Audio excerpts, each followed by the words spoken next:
Bless you. Bless you.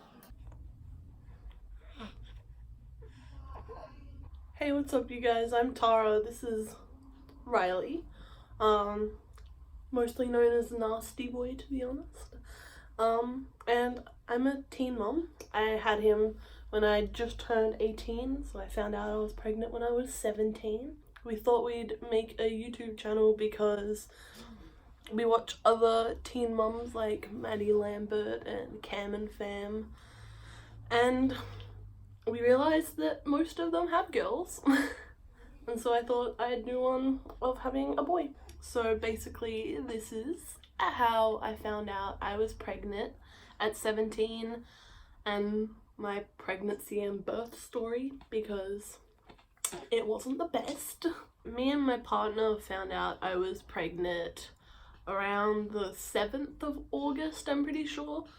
And it was quite a surprise for us, to be quite honest, because one, I was on the pill, and two, we just didn't think that it would happen. I had an ear infection at the time, so I was on antibiotics, and nobody told me that antibiotics cancel out the pill in a way.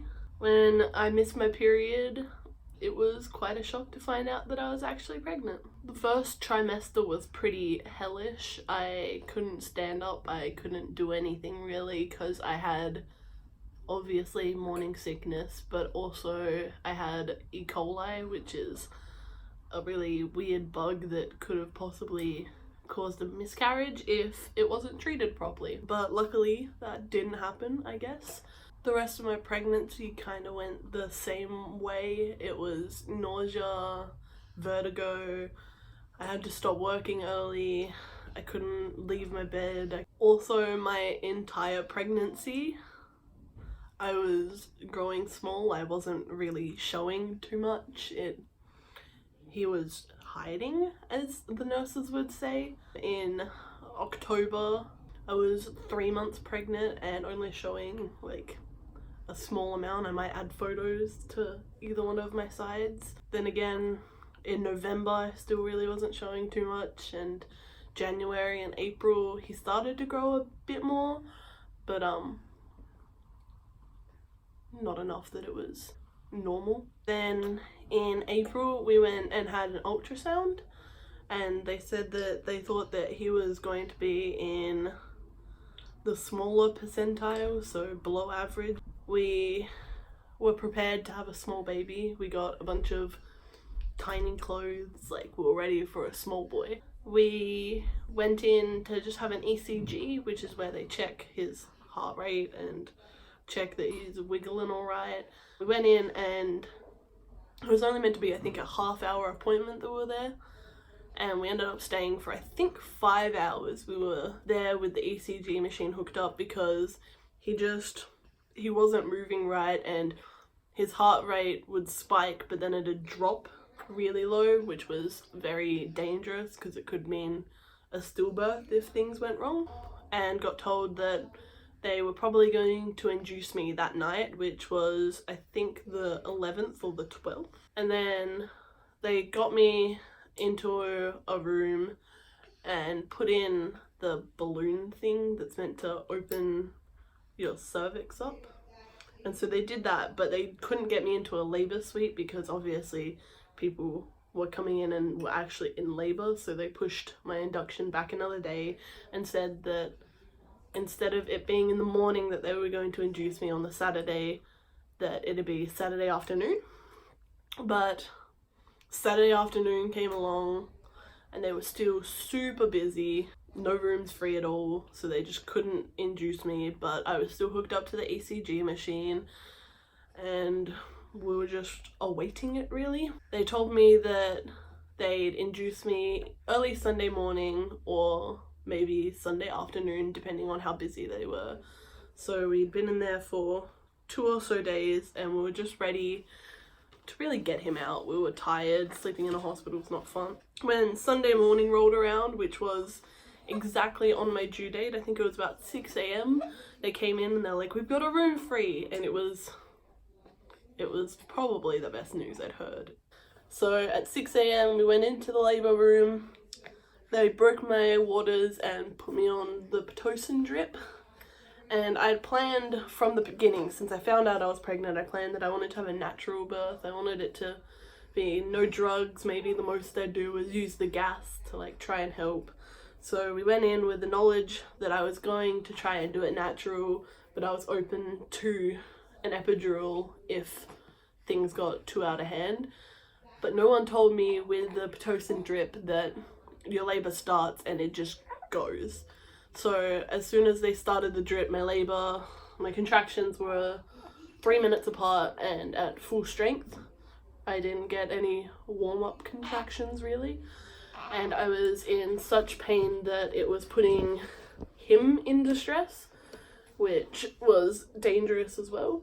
The nurse or midwife ended up saying that it's best if I get an epidural so that obviously we don't need to have a C-section to get him out quickly. They called the anaesthetist and they weren't able to get there for another half hour to an hour. They gave me the morphine shot in my upper butt, and then when the anaesthetist came, they gave me the epidural. And one thing they don't tell you about epidurals is you're not allowed to move when it goes in, which is very difficult when you're having contractions. My labour all up was I think 13 hours. It was about, oh sir, it was about 6 p.m. when I started pushing. I pushed for an hour and he just was not coming. They were worried because here in Australia they don't let you push for more than an hour because it can be hard on you and it can be hard on your body. So they try not to let you push for more than an hour if they can avoid it, unless like the baby's halfway out, then they can let you keep pushing. So they called some doctors in. They had a look and somehow he'd flipped himself so that his back was laying right against mine. He just was not moving. And so their plan was to try and flip him over. So before they took me down to the theatre, they tried to flip him over by themselves and they got him about halfway, but they needed him so his back was straight against my stomach, not against my back. He was facing downwards. And they decided that forceps would be the best option to flip him over. But they also had to, just in case, prep me for a C-section, which was kind of scary to find out because no one really wants to do an emergency C-section, especially when you've got this whole thing planned in your head. Powered through, they brought me down to the theatre.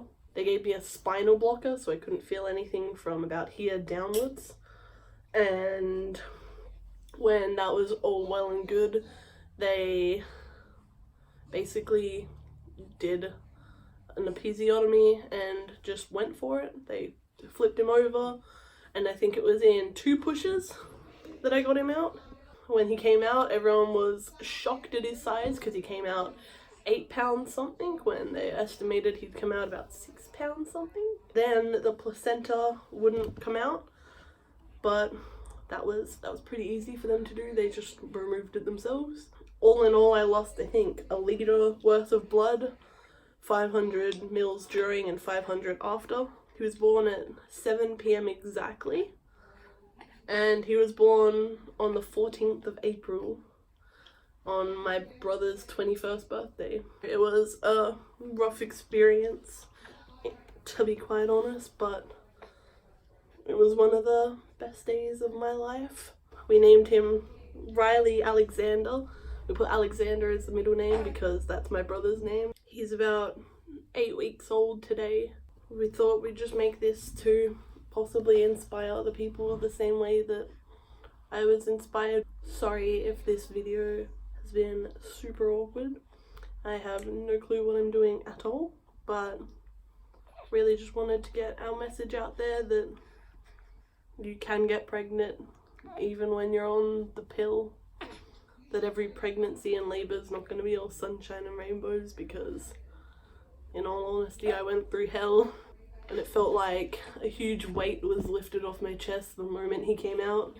I was finally better, and the recovery process was a lot easier than I thought, and I think it could be because I'm young. It only took me maybe a day before everything down below stopped hurting, and maybe a week before my boobs stopped hurting from beginning to breastfeed, so all in all, that was the process. Hopefully we'll see more of you later. I'm sorry about how awkward this was. Please maybe like and subscribe if you want to see more, even if no one watches them. Oh sir! Oh sir! I know! But thanks for watching. And I'll see you later. Goodbye. Say bye. Say bye. That was weird, wasn't it? That was very weird, sir.